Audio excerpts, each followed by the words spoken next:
and welcome to episode 2 of the Women of Color Empowered Show. I'm Hope Katz-Gibbs, proud producer of the show on the Incandescent Radio Network and Incandescent TV. Today, our host, of course, is the amazing Kimberly Lee Minor, who is the CEO of the Women of Color Retail Alliance, and she'll tell us just a little bit more about that. You can learn all about it actually on episode 1. Our guest today is Fashion Industry Exec and CNBC correspondent Sandra Campos. She is an internationally recognized retail tech CEO, entrepreneur, and retail executive. A child of entrepreneurial immigrants, Sandra's upbringing was characterized by a focus on education, helping out her family's tortilla business from a young age, and experimenting with her own entrepreneurial ventures in fashion. So I know this is going to be an amazing conversation. You guys have been buddies for a long time, so take it away, Miss Kimberly. Okay, thank you, Hope. So hello, Sandra, how are you? Hi. First of all, you are an amazing rock star CEO of Wakra and of everything else. So I'm so happy to be here, Kim. Thanks so much for having me. Yes, and I'm so excited. And thank you for that, because everyone, you don't know this, but when I met Sandra, we met over email. Someone introduced us because we were going to be on the same panel and she was moderating. And there was just something in the way she just was like, I've been on other panels and people were just really uptight and it was just not who you were. I don't know, I think from the first email. And then I'm thinking, wait, this is Sandra Campos, who's on MSNBC, and she's here. And she was the CEO of Diane Furstenberg, and she's just emailing like she's a regular chick. She's just a regular chick. And it was from there that we got to know each other. And here's what women's relationships should be. And I spent a lot of time talking about closing the gap for women, pay gap, professional gap, support gap. And I never had to think about that with you, because you were such a role model on what women supporting women really meant. And I'm bringing this full circle to what you just said about being the CEO. When I was offered that position, it was shortly after that, we were at a dinner and I said, remember this? I was like, I don't know what to do. I've been offered this opportunity, but it's a nonprofit. I don't know. I don't know. And you sat there, you looked at me and you said, what is there to think about? If you do this the way I think you're going to do this, you're going to influence an industry and you're going to know every CEO of every retail company and every part of retail. Huh? What is there to think about, Kimberly? Right? Do you remember that? I do. I do. And look at you now, right? I mean, it's a pretty incredible time, because obviously retail in general has been turned upside down many times in the last couple of decades, several times. And I feel like we used to have at least a break in between those roller coaster rides and dips. And now there's just no break. It's just a dip. Maybe you have a little bit of a rise and you go back down again.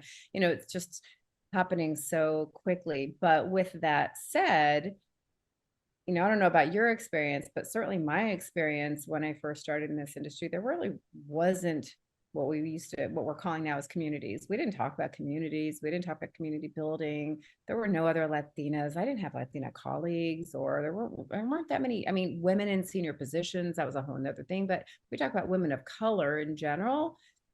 Did we see an industry full of it? Maybe at the store level.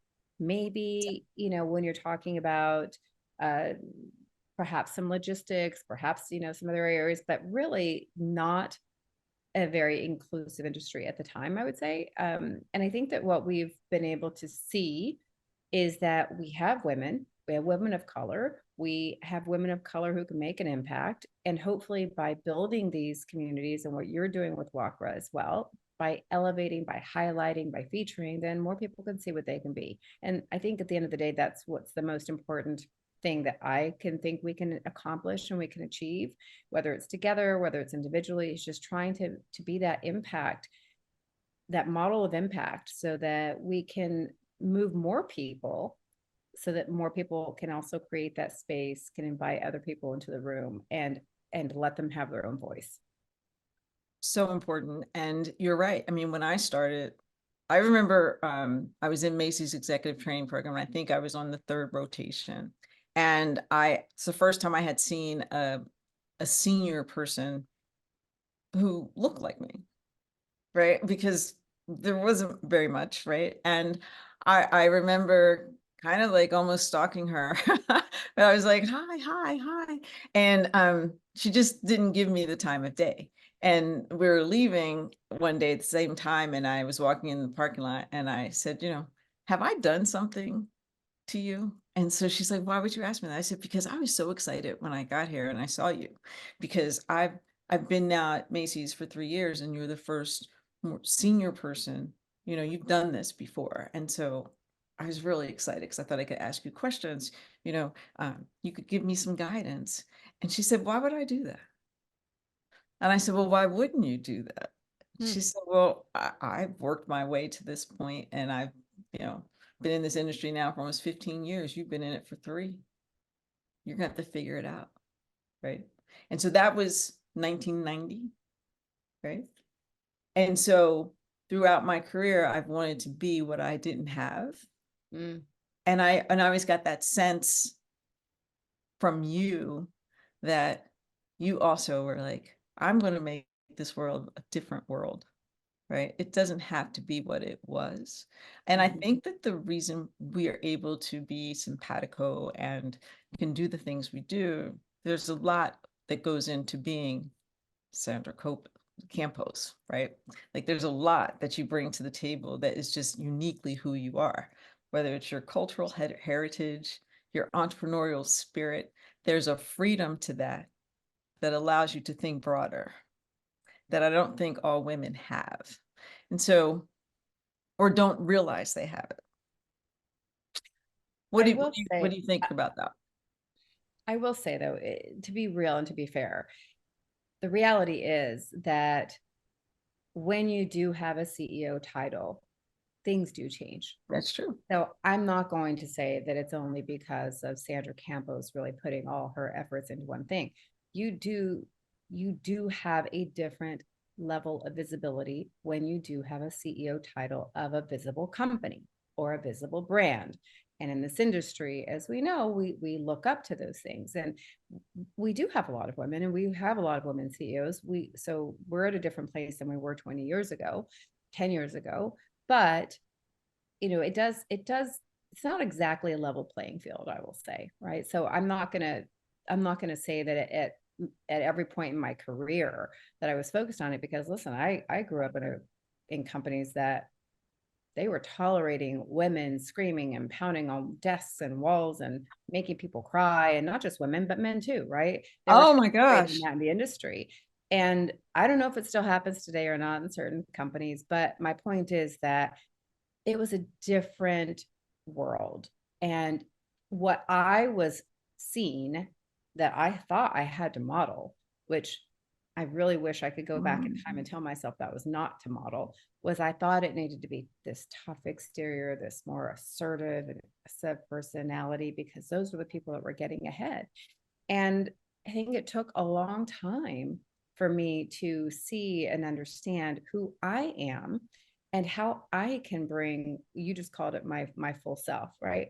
Just what can I bring? What's the value that I can bring? And I'm not like the other person, and I might not be as bullish or as bold or as loud. And sometimes I might be somebody who is perceived to be something else. But at the end of the day, for me, it took getting through a career that was hard in many ways, because my personal life also came into my career life. And at some point in time, I had to make some decisions about moving into being an entrepreneur, because I was getting divorced and had 3 kids and being a single mom and kind of rising through the ranks of corporate organizations. And then you also have to ask yourself, like, where do I succeed?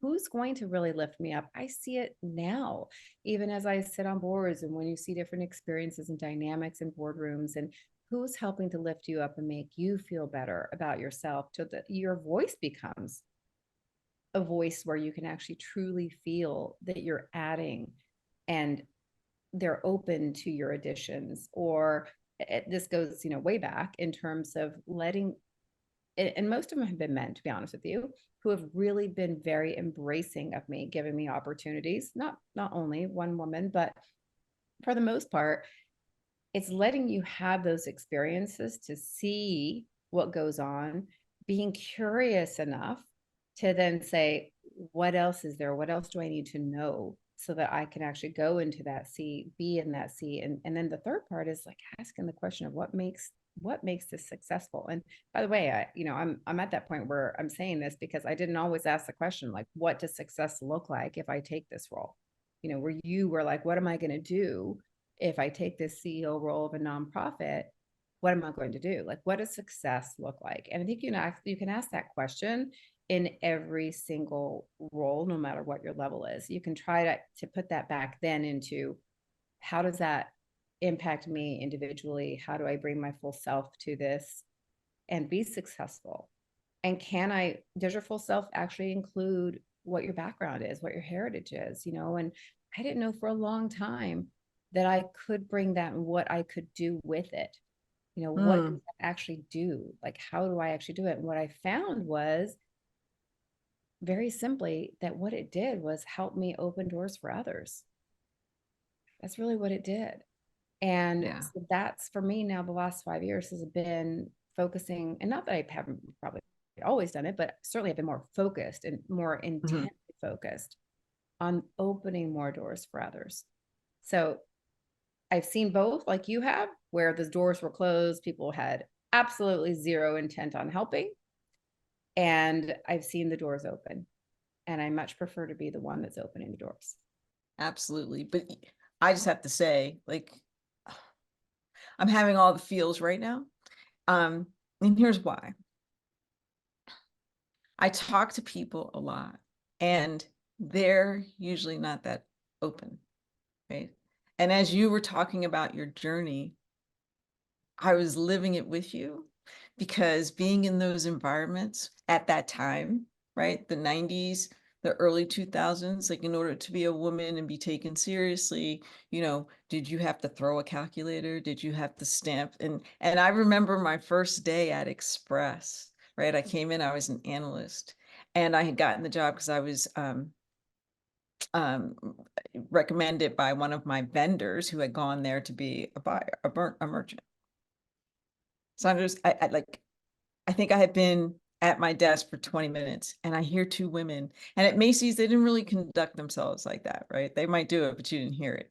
But at Express, I hear these two female voices, and they're calling each other every name but their name, and they are screaming, and then I hear something go, right? And I'm like, what is happening? Was it television on? What is going on?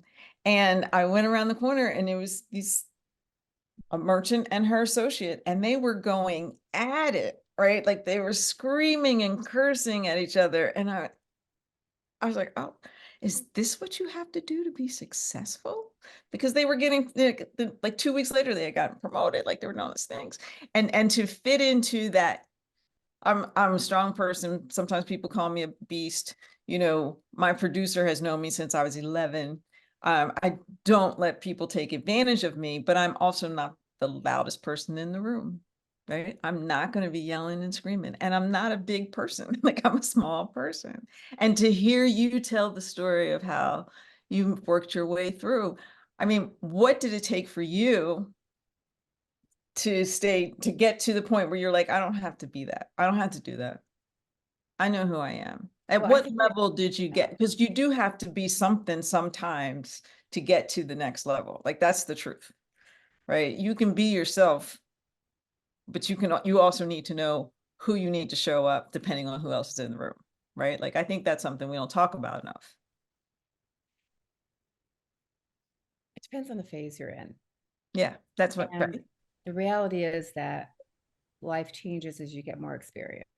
And it changes as you get older, and it changes in many, many different ways because you're experiencing things differently. You'll see many times that celebrities like Meryl Streep will just be like, I just don't care anymore what anybody thinks about me. You do care a lot in your 20s and your 30s, let's say, yes. Or you do care a lot in the beginning of your career, or you do care a lot when you do care a lot what people think. And at the end of the day, you're working with people that may or may not really know you. And their judgments of you are based on whatever they want or don't want out of their own job. And as I've gone into turnaround situations, 50% of the people like you, 50% of people don't. 50% of people want change, 50% of people don't. And I'm just giving it an even, maybe it's even, tipped towards more of the other side. And they don't really know you and they don't really listen. And there's a lot of blockers and tacklers. And, that happens not just in our industry, it happens in general. Change management isn't easy, it's hard. And our industry is especially complex. We have so many different aspects of it. All we've done is add to it over the years as we've added e-commerce, as we've added digital, as we've added social, as we've added sustainability. It just makes everything so much more complicated. It's a lot to navigate, right? And what I think I heard something yesterday. I was moderating a session with Molly Langenstein, who I was asked who I wanted to moderate a session with. I said Molly, and because I've known Molly for a long time, but on the other side of the table, she was at Macy's for much of her career. And she said no to me on 2 different occasions when I brought 2 different businesses to her. One was Selena Gomez when we were launching the Selena Gomez brand, and Selena was 15 years old. And I remind Molly of this. She's like, "Oh my God, I forgot." It wasn't that she was saying no to me because she was saying no to me. It wasn't the thing that she thought was going to move the needle at Macy's. Fine. And then also another time when I brought one of the divisions that we were launching for Juicy Couture, I brought that to Macy's and also got the no. I said no too. So, but I looked at her always throughout my career as somebody who was visionary. She always took the calls. She didn't say no to the calls. She didn't say no to meetings. She took them. She listened. She went through the due diligence process on her end. And I really respected it. Regardless of what the decision was at the end, I respected the fact that she was open enough to listen. And I think that doesn't happen enough in general. And I think women, unfortunately, sometimes we are our own worst enemy because we'll be like, we're not going to open that door. And that's why I brought her up as an example of somebody who may have said no, and she did ultimately, but she opened the door to say, yeah, come in and tell us about it. Come in and show me what you want to talk about. Sure. And let me think about it. And she's always been very business focused, a very savvy merchant. And I respect and value that. Versus somebody who really may not know, makes their judgments quickly, shuts that door before even trying to open it. And you never know what's going to happen down the road. You never know what's going to come out of relationships. You never know what you're going to learn or who you're going to be able to help. And I always say that it just takes one person to change somebody's life or journey or trajectory, whether it's in their career or their personal life. And I do believe that it takes one person. It also takes one person to shut you down that really hurts you and makes you walk the other way. And I don't want to be that person. I'm not saying I may not have been at times. I was definitely, if somebody said, and there's a friend of mine who worked for me and with me, and on a couple of different occasions, she's still known me a long time. And she says, you're one of those like hard school teachers that you give like really hard assignments. And it's like, you got to work really hard for that teacher. But when you get there and you get those assignments and you make that A on that test, you're like the biggest cheerleader. Yeah. And that's the thing. It's like, I want to help people grow as well. I want to grow. I want to continue to learn, but I want to be able to now more than ever, because we have the capabilities, we have the technology, we have the tools, we have the information. I want people to grow. I want women to be able to excel. I want to see an industry that doesn't have what we are looking at today, which is depleted earnings. Look at Fran Horowitz. Look at what she's done. She's killing it. I sent her absolutely, and I said, again, 21% ahead again. Every single quarter, you're just killing it. I said, go and buy an island now already and invite me. Because what you're doing is phenomenal. I want that. I want to see that in our industry. And what it takes to me is everything that we know that's super fundamental, but it's all about the customer. And we know the customer because we are the customer. We are the customer. When we lose sight of that, we start to put everything into like, well, they or them.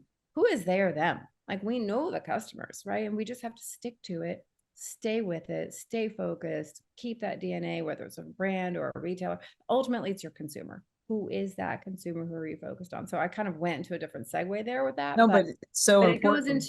It goes into like how you make decisions. And then also how you open the doors for others, because look at what we have now. We have an incredible amazing new era of entrepreneurs and of brands that are changing the dynamic for consumers today. Look at B. Dixon's company, who just got it was majority investment for 380 something million. Crazy. For the honey pot. The honey pot is amazing. Like you're dropping all of these nuggets, right? The honey pot, she started with her grandmother in the kitchen, right? And she was asking her grandmother questions about her body, right? And how do you do this, grandma? How do you do this? And so she was telling her what she had done because she didn't have the money and they didn't have the products, to take care of her personal areas. And they started playing in the kitchen, coming up with these different products. And now $385 million. And when did she go into Target the first time? Like maybe 5 years ago? I don't know, but I was going to say this didn't happen overnight, right? There's no overnight success story anywhere, no matter what. But still amazing. It was persistence and focus. That's right. And that's where I go back, whether you're on the merchant side, whether you're on the sales side, whether you're on the brand building side, like it's focus. We have to have resilience, but you need those people that are going to believe in you. You need the coaches, the mentors, the sponsors. Otherwise it gets doubly or triple, it's hard, 3 times as hard as what it could be and what it needs to be. And so if we just open up those doors and we take those calls and we help people scale their businesses, help women of color scale their businesses or scale their careers for that matter, in either case, we win. We all win. We do. I call it mining, right?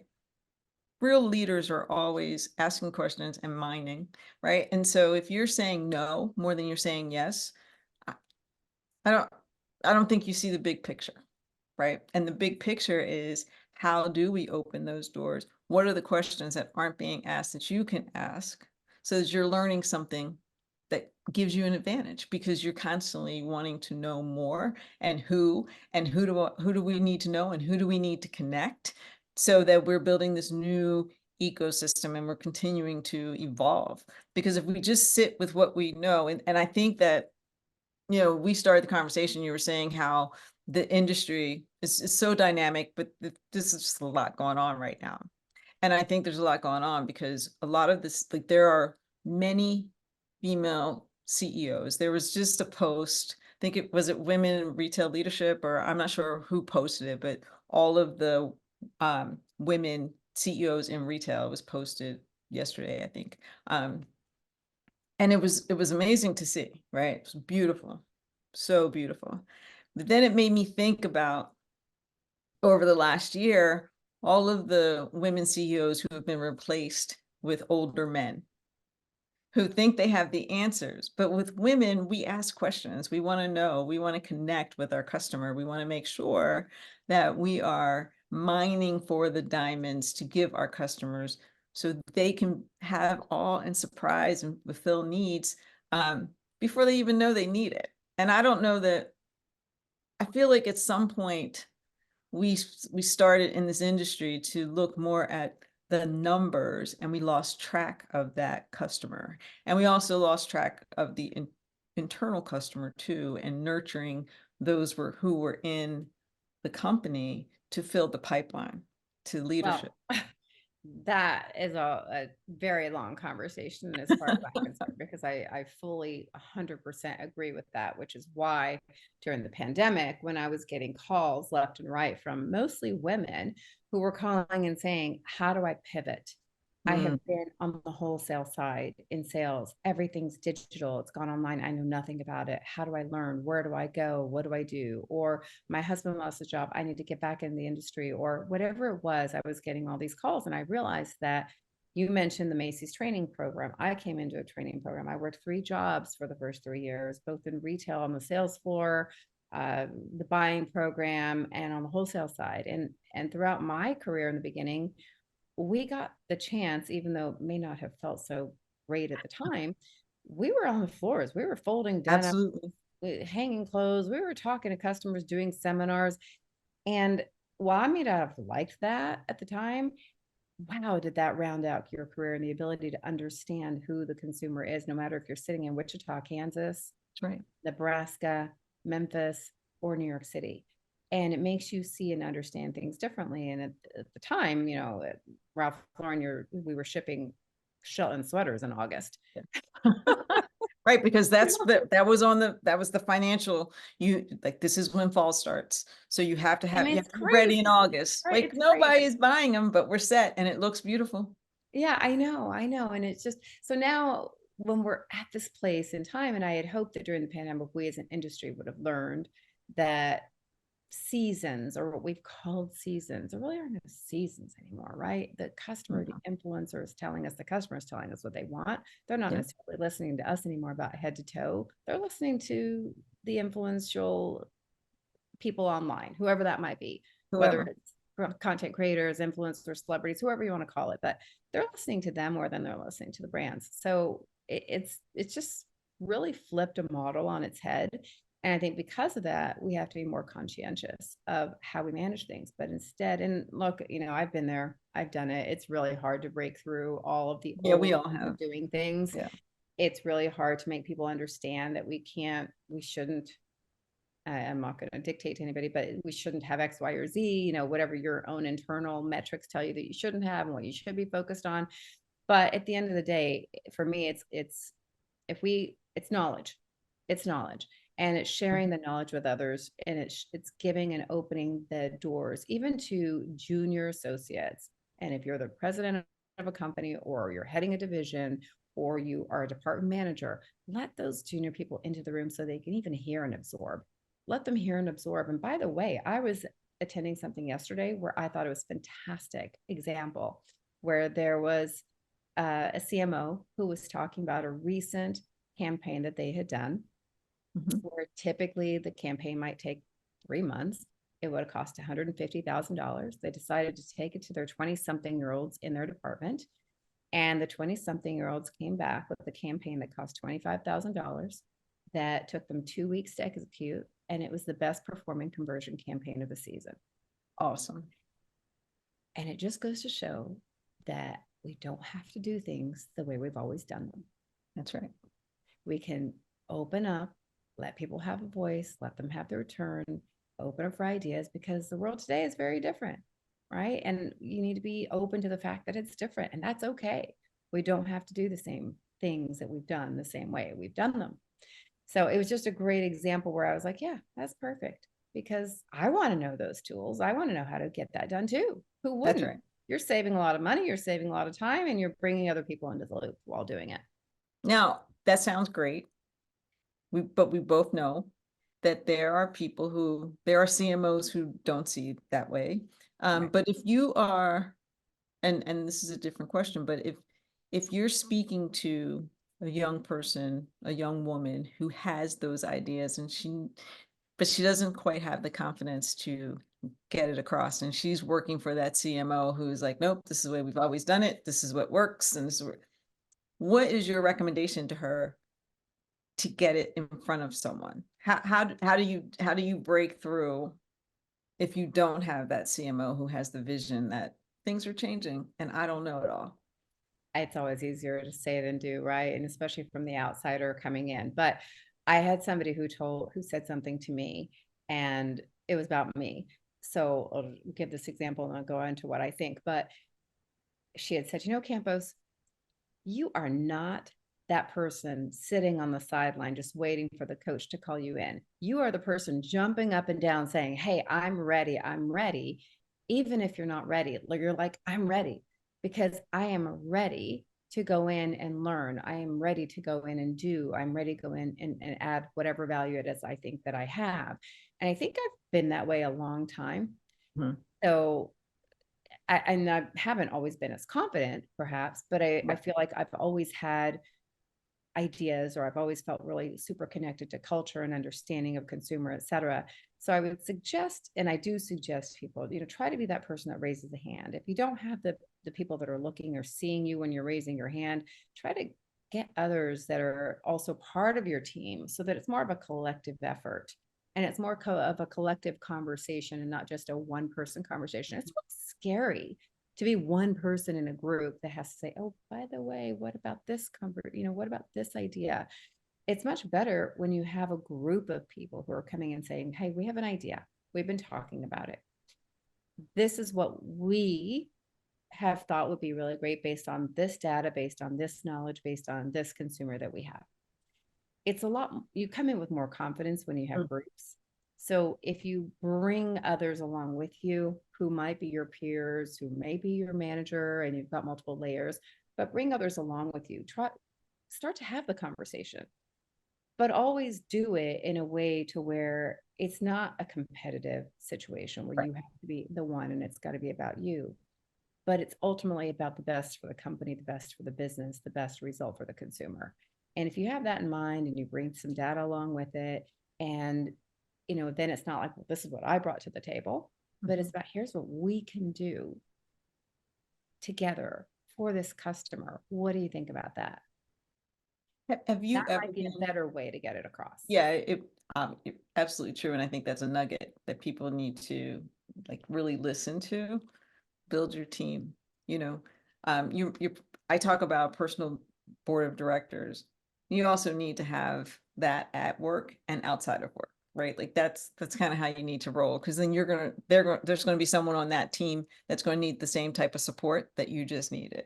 And so I think that's important to have. And it does go both ways. So you want to be the one that listens as well, and can also support others who have those ideas, so that it does work both ways. Well, it's all about relationship building. Even when we talk about, and I talk to young people about this all the time, about networking and connecting, it's all about relationship building, right? It's not about, oh, that person, I know who, oh, they're going to be my mentor, or I'm going to have this person as a resource. No, that's not how it works. It's about reciprocating, right? Why didn't you tell me that 20 years ago? Well, if I didn't know it 20 years ago, I'm listening and I'm like, we've had the same journey. Like, this is just blowing my mind. Because of course, when you're in it, I thought like, oh my God, like I'm going through this by myself. Is anybody else? Like, look at, hey, right? Like you talk about the not being competitive. And I think women are the most competitive, right? Because it always seemed like there were fewer spots for us. And so who was going to be the one to get that spot? And it always felt so uncomfortable to me, because I felt like, well, I don't see the men competing like this. Like, what is it? Like, and I think to a certain degree, to a bigger degree, the industry has changed, right? I think it's changed to a certain degree, because the young people who are coming in now are different than we are, different than we were. They approach things very differently. And I think the industry is trying to catch up, but there still exists that competitiveness and not knowing where your support is. And I've dealt with it. I know you've dealt with it. Like, how do you deal with a situation like that? Because I think you've dealt with it at most levels, right? Well, Like, we say, oh, yeah. Let's face it, we still do. Yeah. It's not going away. It's always going to be there. And it is very hard. It's very hard to, I would say, shut your mouth sometimes. And instead of being like, damn it, I wish that would have been me, excuse my language, but instead be like, you know what, that's great. I'm going to support that person. And that is great that somebody got something who can actually really make an impact, and stay close to that person. It's really hard to do it. It's easier to say it, especially if you wanted that role or that job, or, whatever it is, right? If you wanted it, it's really hard. But I think we have to look back and remind ourselves often of the big picture. Not everything is going to be for you. Not everything is the right thing for you. And sometimes we don't know that until much later on. But to go back to your point about relationships, everyone moves around in this industry. And once you've burned a bridge across a whole different group of people who know that person you burned the bridge with. And, I've been caught in that myself. I'm sure all been caught in that at certain times. And sometimes it's okay, and sometimes it's not okay. But at the end of the day, we have to just keep in mind, remember, it's a small industry. People move around all the time.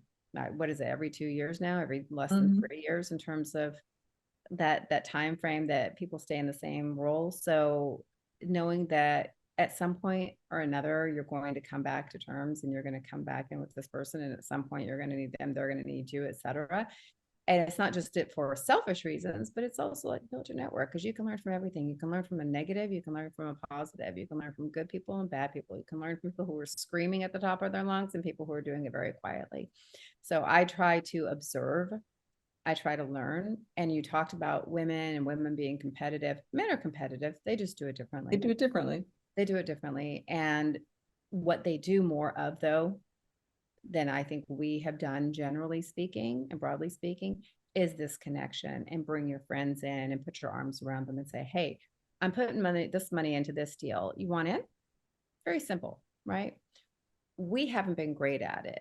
If you look at brand management companies, they're all owned and run by men. There's not one brand management company that exists in this industry that is owned by a woman. Right. Marquee, ABG, Iconics, all of them, right? Look at them. And who do they call when they want to license X, Y, and Z brands across all the different categories? They call their friends. Yep. And they're getting the deals done. And for the most part, most of them are going to be men. I've been in those rooms. I've listened to those calls. Yep, me too. And you observe how they do it. Why can't we do the same thing? Why can't we? That's a great question. Like, I'd like to put that out to the world. Like, why can't we? What gets in our way of making those phone calls with each other? Because you do it. Competition. What is it? Yeah, I don't know. Funny story about competition. I was probably, this is when I was at Express, and I had been promoted, I think, 3 times. And at Express, when they did promotions, you didn't know, because it was all about relationships and sponsors, right? So they were having conversations behind the walls, and you didn't know it. And then they would call everyone into the atrium, and they would start to announce promotions. And I don't know what position I was getting promoted into, but you didn't know what was happening. Like, they would just call you 5 minutes, meet in the atrium. And I got a promotion. And there was a woman who had started the same day I started. And I had gotten a couple of promotions, then she reported to me, and then I was getting another promotion. And there was this arched doorway. She was the only person standing in the arched doorway, because everyone else was around the atrium. And I didn't even know I was in competition with her. Like, I didn't think about it. And they announced it. And I'm walking up to the podium, and I look over, she's standing there, and she goes, and she turns around and she walks away. Right. And I was like, what just happened? Like, is that what other people are thinking? Because, then you get in my head, right? Because I'm like, why would she do that? Well, I've never done that. Like, I've always been happy when people get, like, what's the, and throughout. Have you always been happy? Really? You know what? I don't think I've been sad. Like, I think I've been, maybe I haven't been. No, no. I mean, you've probably never done this. I never did that. And I never really, this is what I would think. Damn it. Maybe I wanted that. Or that's a really cool opportunity. I didn't even know that existed. I wish I was considered. Right. And then I would say, what didn't I do to get in front of the right person to be considered? Then I would say, maybe you were considered and you're not the right person. Right. Like, I would take myself through all those changes, but I always made it about me. And I think that's just because that's just who I am. I'm always beating myself up, but I always made it about me, and I never would do that to that person, because I did kind of think about, like, oh, I won't want that. But I always thought it was like, what didn't I do to be in that position? I never really got upset with the person. Maybe when I was much younger, but I never got mad at them. Like, I didn't flip them off, and I didn't stop talking to them. I think I wasn't that person. Right. I think that if anything, I always love making sure that people have takeaways from conversations, right? And what are the takeaways that we can get that actually somebody can apply into their own role, based on the fact that perhaps we have a little bit more a few more years under our belt, Right. and a little bit more experience across different types of companies and organizations. And habits we create. And I believe that we create luck out of the habits that we also infuse into our lives. So the habit of being able to go over and walk over to somebody and congratulate them on something, the habit to be able to go and say to somebody after they made a presentation, it doesn't matter who they are, right? Whether they're above you or a peer to you, that was a really well done presentation, or that was a great question that you asked. How much better do you feel when somebody comes to say that to you? Right. You feel so much better about yourself. You feel so much better about the work that you had done. You feel so much better in so many different ways, and it doesn't cost you a dime to do it. The more you can infuse that as a habit to do and be observant of others and think about others, the better that makes you, honestly, as a leader. Better it makes you in terms of somebody who can also grow and learn from those people, because they're going to come back and help teach you too. Right. And I think it's a really great practice for people to get into, regardless of what level, what role they play in an organization, is just be observant, be the one to provide that compliment, male, female, older, younger, none of it matters. Just go out and take that extra step and that extra minute to tell them what a great job they did, or congratulate them on that collection looking so well merchandised together, or, what a great end of season they had, or other things. So many things that we can do that we come across every single day. If you build that muscle and you build that habit, again, which we all know takes time to do, then you're not going to be the person that's doing what you got in your face, but you're going to be that person that somebody's going to rely on and say, I know that person, I want them on my side, and I want them by me at my next company, because I know that there's somebody that I can trust and rely on. So we've talked a lot, and I could talk all day, but we're kind of coming to the end. And I saw something. I was at a career fair at the Ohio State University a couple of days ago, and I saw something that it touched me. So I'm going to share it, and I'd love your feedback. And then I'd love for you to be that voice of advice to the young lady. So we're at a career fair. It's a room full of tables, different companies. And we were there as the Women of Color Retail Alliance as a support to these graduating seniors. And this young lady was standing at our table, and her girlfriend was saying, "You are smart. You are beautiful. You are creative. You can do this." And she was shaking. She's like, I can't walk up to these tables. I don't know what to say. I can't, I'm going to leave. And her girlfriend was holding on to her. She's like, you can't leave. You need a job. And you need to be able to walk up to the table and explain who you are. It's okay. Just say hello. I can't. What if they don't like me? What if... She's like, you're smart. And so I was like, okay, they need to have this moment. I'm not even here. I saw this. How can we make it better for young women to feel comfortable? Because we were there for 5 hours, and the reason I say young women is because it was 98.9% young women. There were two young men that came through. As we end our conversation, what can you say to her so that she can take that first step to her future? Well, I'd say that there's two sides to that, because one is I'd like to say something to her, and two is I'd like to say something to people on the other side of the table. Yeah. Because I'll start with the other side of the table, which can be any one of us at any level. How you respond, what your facial expressions show, it's the same thing as when you go into a store and somebody doesn't care about you and they're not even looking at you in the eye. They're giving you lack of customer service, versus somebody who really cares and is like listening to you and putting a smile on their face is going to already make you feel more comfortable. So that's the one side of the table. For somebody who's coming in and who is nervous and is not great at speaking to people, and perhaps is getting clammy hands and feeling very uncomfortable, I'd say practice, practice, practice. Thank God that person had that friend who was holding her hand and pushing her. But when you practice.